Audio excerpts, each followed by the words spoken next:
En los años 60, mis padres se dedicaban a la industria del entretenimiento. Mi madre era modelo. Y mi padre era un actor reconocido. Eran eso que hoy en día quizás podríamos llamar gente guapa. Pero detrás de ese bello exterior, ambos escondían una historia oscura, rodeada de alcohol y de drogas. Cuando tenía 5 años, recuerdo que rezaba cada noche. Y bueno, de hecho, hace solo unos días mi madre me dijo: he estado hablando con la familia y nos preguntábamos por qué últimamente te has convertido en una extremista. Y yo contesté: vaya qué bien. ¿Y cuál ha sido la conclusión que habéis sacado? Bueno, me acordaba de cuando eras una niña rara que solía rezar. Y bueno, en parte mi madre tiene razón. No soy una extremista, inshallah. Pero sí que es verdad que solía rezar bastante. Y recuerdo que cuando tenía 5 años, mi abuela me enseñó los rezos del Señor. Según el cristianismo, los rezos del Señor son rezos cristianos de Jesús, de Isa alayhi salam, cuando se sometió a la voluntad de Dios antes que sus discípulos. Así que solía rezar así, seguida de una referencia a un único Dios que tenía control sobre todo. Porque la realidad es que en la cabeza de una niña es todo muy sencillo. No hay un compre uno y llévese otro Dios gratis. No hay un compre uno y llévese 3 dioses gratis. Solo hay un ahad, solo uno. Sé que a lo largo de mi vida mi madre tomó muchas decisiones y mi padre tomó pocas. Mi abuelo tomó pocas decisiones y mi abuela fue la que tomó la mayoría de decisiones. Somos una familia matriarcal. Pero por encima de todos ellos, ¿quién estaba dirigiendo el mundo exterior? ¿Quién hacía que las hojas crecieran en los árboles? Seguro que mi abuela no era. ¿Quién hacía que las estrellas brillasen por la noche? ¿Quién hacía que el sol saliese todas las mañanas? Para mí ese era el único Dios, y solía rezar tanto que incluso recuerdo una de mis súplicas. Querido Dios, por favor, llévate a mi hermana, es horrible. Pero Allah es misericordioso. Y mi hermana sigue con nosotros, alhamdulillah. Pero lo que quiero decir es que sabía a quién dirigirme, y eso estuvo conmigo toda mi infancia. Era conocimiento, era la certeza de que Dios estaba ahí. E incluso en mi adolescencia lo tuve presente, y eso que es una edad peligrosa en todas las comunidades y en todas las épocas. Así que se presentó mi adolescencia, y con ella 2 cosas ocurrieron. Primero, que el ego aparece. Me volví de esos jóvenes que saben de todo y sobre todo. ¿Quiénes de vosotros tenéis hijos adolescentes? Entonces sabréis de lo que hablo. ¿Alguna vez habéis oído la frase ¿qué sabrás tú de eso? Mi abuelo luchó en la Segunda Guerra Mundial, en 5 de las invasiones de la Segunda Guerra Mundial. Y yo solía andar a su lado con 15 años en plan ¿pero qué sabes tú de la vida? Y bueno, creo que sabía bastante. Pero el ego aparece, y con ello aparece otra catástrofe, las hormonas. En menudo lío nos metemos. Y bueno, el hecho de que en plena adolescencia una amiga de mi madre nos diera drogas hizo una mezcla un poco tóxica, la verdad. Y yo intenté refugiarme en mis súplicas. Lo intenté. Pero una noche una amiga del colegio se quedó a dormir en mi casa, y cuando nos íbamos a dormir, junté mis manos y empecé a rezar. Querido Dios, por favor, bendice a mamá. Querido Dios. Y mi amiga se empezó a reír disimuladamente. Es ese sonido que solo haría una chica adolescente. ¿Qué estás haciendo? Y yo le contesté, pues estoy rezando. ¿A quién le estás rezando? ¿Al hombre de la barba que va en una nube? ¿A Santa Claus? Los niños son muy prácticos, así que intenté hacerme una idea en la cabeza de cómo sería Dios. Si Dios era un hombre como mi padre había cometido errores. ¿Quería decir eso que Dios, el Padre, podía cometer errores? Y de hecho, si Dios estuviera en una nube, ¿no podría verle en un día nublado? Y mi fe empezó a desmoronarse. Qué difícil es agarrarse a esa cuerda del imán, la cuerda que Allah subhanahu wa ta'ala nos indica, que nos ata, esa creencia que nos ata a Él y a la seguridad. Y así, mis manos empezaron a separarse.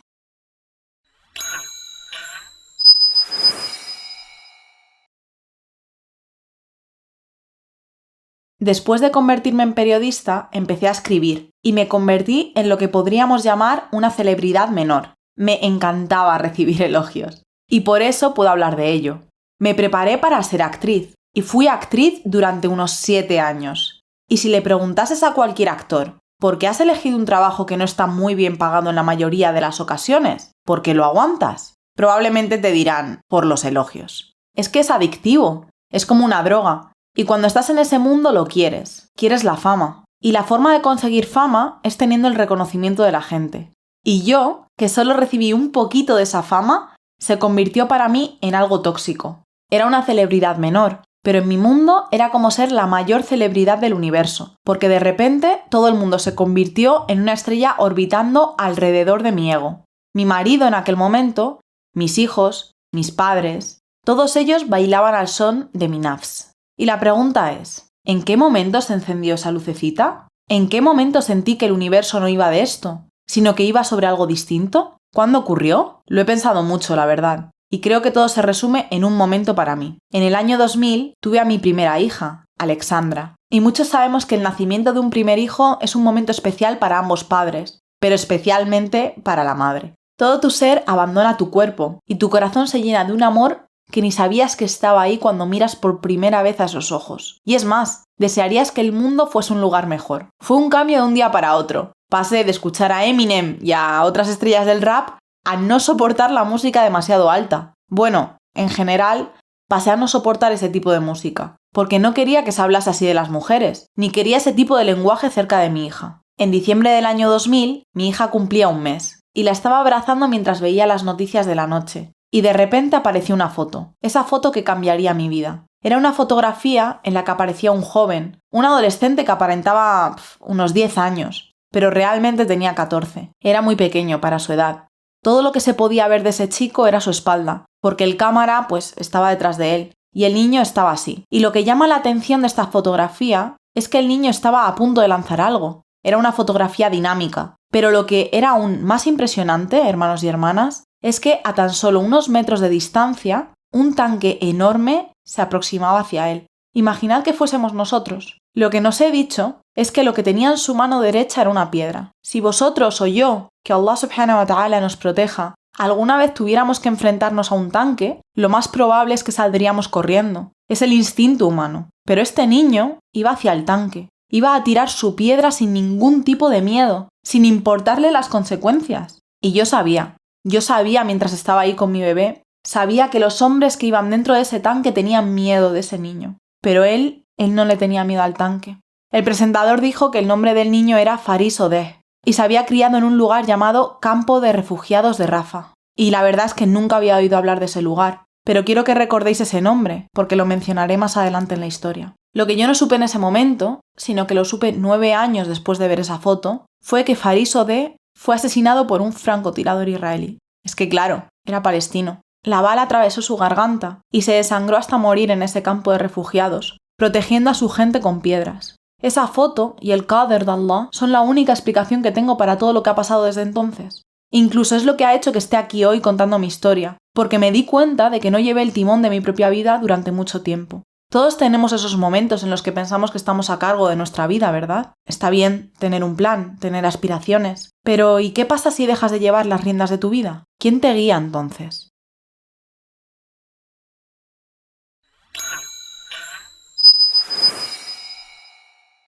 En 2005 tenía un buen trabajo en un periódico que se llamaba The Mail on Sunday. Mi foto aparecía en el periódico, que era como ser una estrella de Hollywood en el mundo mediático. Vivía en una casa en Francia, con un gran jardín y piscina. Tenía marido y 2 hijas, y todo lo que se podría desear en el dunya de lo mundanal. Entonces, ¿por qué hice lo que hice? ¿Por qué entré en la oficina de mi jefe y dije, quiero ir a Palestina? La verdad es que no lo sé. Todo lo que sé es que sentí como si una fuerza invisible me hubiera impulsado a ir a esa oficina. Tenía que ir y tenía que ir. Fue como el antojo de las embarazadas, que a veces tienes que comer algo inesperado. Simplemente tenía que ir. Y mi editor podría haber dicho, no digas ridiculeces. Si escribes sobre la vida en Londres, la vida en Francia, no escribes sobre Oriente Medio. Déjalo. Pero cuando Allah subhanahu wa ta'ala tiene un plan para ti, puedes irte un poco más hacia la izquierda o un poco más hacia la derecha, pero llegarás al objetivo que ha sido escrito para ti. Y la única pregunta es, ¿cuántas dificultades pasaste hasta conseguirlo? Bueno, pues en enero de 2005 me encontraba a las afueras del aeropuerto de Tel Aviv, con 2 semanas de estancia pagadas por mi jefe para hacer un reportaje sobre las elecciones de Oriente Medio.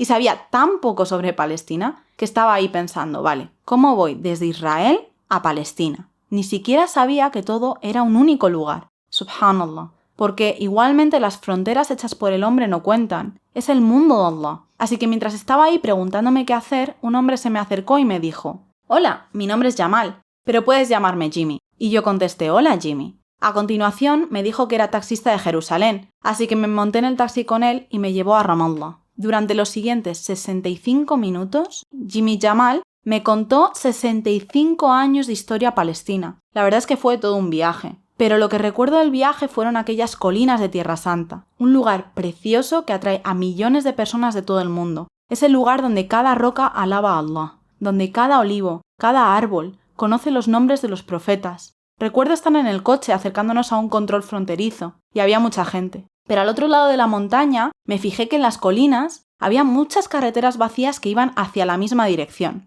Así que le dije al conductor, «Sé que es mi primer día aquí, pero ¿por qué no usamos esas carreteras de ahí para llegar más rápido?» Y me miró como si estuviera loca. «¿Estás segura de que eres periodista? Porque no sabes mucho sobre Palestina». Y dije, «Sí, soy periodista». Y entonces me contestó, «Esa carretera de ahí es solo para judíos. Si yo, que soy un árabe palestino, te llevo por ahí, nos dispararán y en menos de 5 minutos estaremos muertos. ¿Aún quieres probar?» Dije, no quiero probar. Y la primera palabra que me vino a la cabeza fue apartheid. Y esto es así. Tenemos la obligación y el derecho de hablar de estas cosas, ¿sabéis? Tenemos el derecho como ciudadanos de, seamos el país que seamos, hablar de ello. Y yo solo os estoy contando lo que me pasó. Cuando llegué a mi habitación del hotel de Ramallah, las primeras 7 noches lloré hasta quedarme dormida. ¿Por qué? Porque había visto un control fronterizo y una carretera del apartheid. Y desde entonces, cada día de mi existencia, desearía que ese fuera el único problema que la gente de Palestina tuviera que soportar.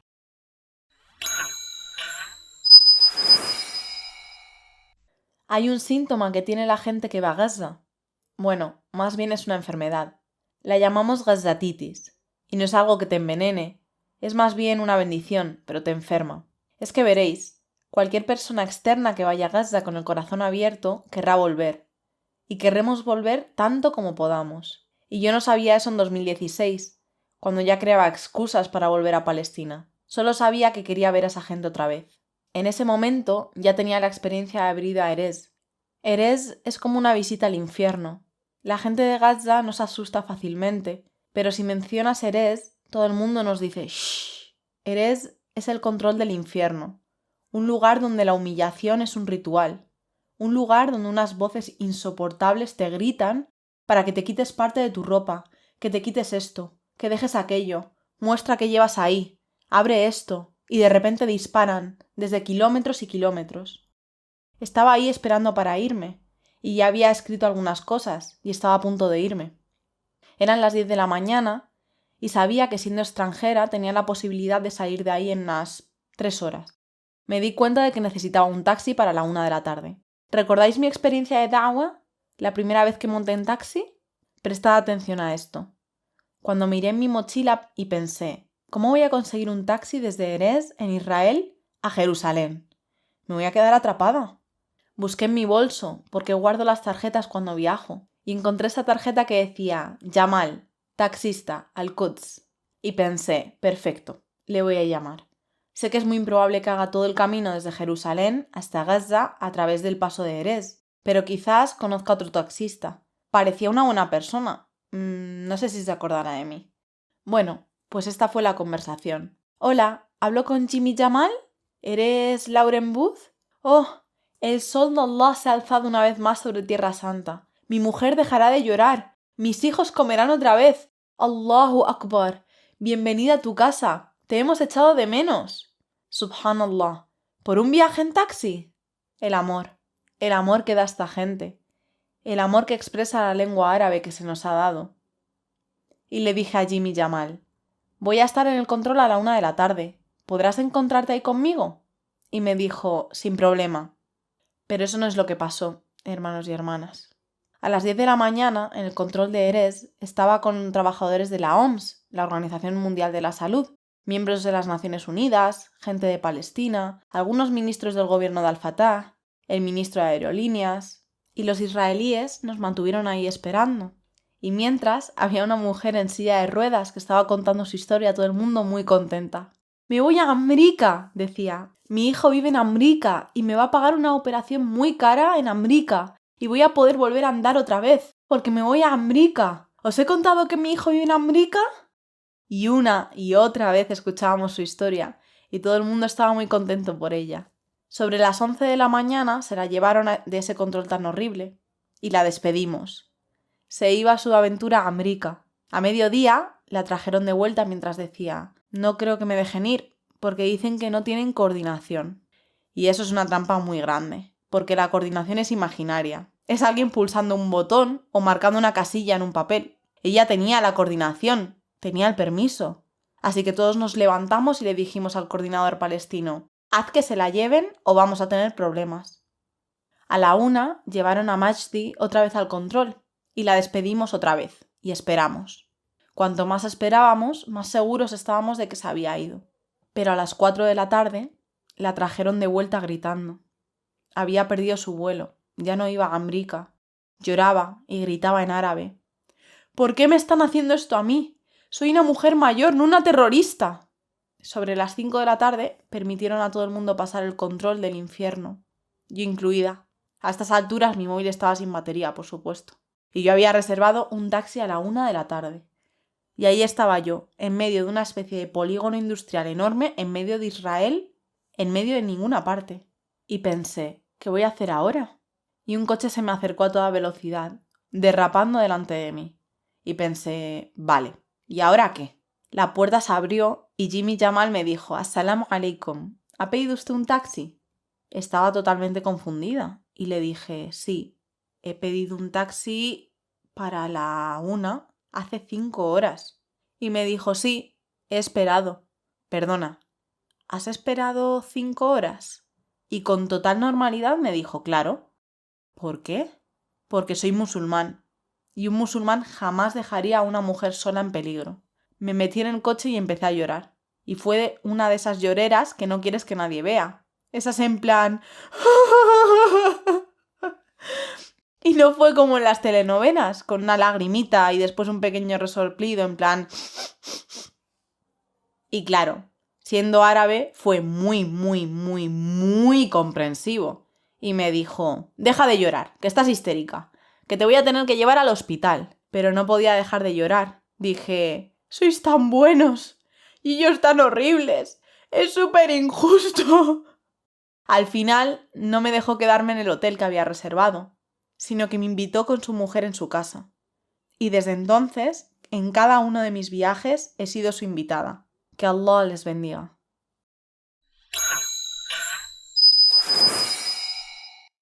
Al día siguiente tuve unos 40 minutos para hacer todas mis compras turísticas y decidí ir a la parte antigua de Al-Quds, Jerusalén. Me llevó Jamal con su taxi y me dijo: «Vuelve a tiempo, tienes que volver pronto porque te van a interrogar en el aeropuerto». Y ya me puse de mal humor, porque no me apetecía nada ir a ese interrogatorio. Ese día estaba lloviendo y miraba a mi lista de souvenirs un tanto irritada. Aún no era consciente de que estaba en la misma calle sobre la que Omar ibn al-Khattab había caminado, sobre la que Isa alayhi salam había caminado. Pero no me preocupaban esas cosas aún. Tenía que ir de compras. En ese momento un hombre joven se me acercó y me dijo: «Marhaban», muy lleno de alegría y energía. Y de verdad os lo digo, que jamás habéis visto nada como a la juventud palestina. Los shab. Lo digo en serio. Yo en ese momento no estaba de buen humor, así que le contesté un «sí, vale». Y una voz en mi cabeza me dijo: «No te atrevas. No te atrevas a ser borde a un palestino en su propia tierra, cuando ellos han sido tan cariñosos contigo. Gírate y sé amable con ese hombre». «Señor Marhaban», le dije. Y me preguntó: «¿Qué puedo hacer por ti?» Y le dije: «Verás, es que tengo que hacer algunas compras». Y me contestó: «Eso es maravilloso. Todos los hombres del souk, del mercado, son mis tíos. Iremos de compras juntos». Confié en él y le di mi lista. La lista tenía todas esas cosas que los europeos buscamos cuando vamos a Oriente Próximo. Por ejemplo, quería 2 camellos de peluche para mis hijas. No sabía que Palestina estaba en el desierto, ni siquiera entonces. Era un lugar precioso y por supuesto verde. Pero quieres que haya camellos, ¿verdad? Y hay camellos, sí, hay algunos camellos. Y mi marido de entonces quería un cuchillo de ceremonias árabes. Alguien me pidió un collar de perlas, un retrato de Yasser Arafat y, bueno, son cosas bastante complicadas de encontrar. Y al final de mi lista, con unas interrogaciones enormes, puse un Corán en inglés. ¿Que por qué puse las interrogaciones? Bueno, porque no creía que hubiera algo así como un Corán en inglés. Yo aún pensaba que tan solo una pequeña parte de la población palestina y algunos pakistaníes de Inglaterra leían el Corán. Yo antes pensaba, ¿por qué alguien traduciría una fe minoritaria al inglés? Subhanallah. Pero yo quería leerlo. Y quería leerlo porque en cada casa a la que fui, a la que entré, especialmente en Palestina, pero no solo en Palestina, la gente había sido tan buena conmigo y tan amables, que pensé que este libro, el Corán, tenía que ser una especie de manual para ser una buena persona. Y ahora sé que lo es. Y sabía que necesitaba ser una mejor persona, y quería leerlo yo misma. Así que fuimos a todas las tiendas a lo largo de la ciudad árabe antigua de Al-Quds. Y en cada tienda nos sirvieron un par de tés con hierbabuena, con unos 10 azucarillos cada uno. O sea, 10 tiendas, 10 tés, 100 azucarillos en una hora. No es de extrañar que la gente tenga diabetes, wallahi. Pero pude encontrar todo lo que buscaba y mucho, mucho más. No paraba de cargar con más y más bolsas. Pero antes de deciros qué pasó después, quiero que sepáis que los comerciantes árabes de Al-Quds son muy pobres hoy en día. Lo están pasando realmente mal. Porque cuando vas al aeropuerto de Tel Aviv, y estamos hablando mucho de boicot estos días, cuando llegas al aeropuerto de Tel Aviv como turista, te dirán: no compres nada de los árabes, será probablemente una bomba. Aunque parezca un juguete achuchable, puede que contenga veneno dentro oculto.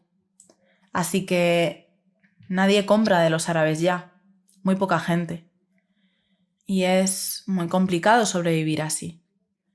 Pero yo llevaba bolsas y bolsas de cosas que cogía y las ponían en más bolsas. Y me dirigía a ese joven que yo no conocía y que me ayudaba a cargarme las bolsas. A ese joven que solo había visto una vez y que probablemente jamás volvería a ver. Y le pregunté: ¿cuánto te debo? Y me dijo: no me debes nada. Solo una cosa. Cuando te vayas, por favor no te olvides de los palestinos. Subhanallah. Y así fue como conseguí mi primer ejemplar del Corán.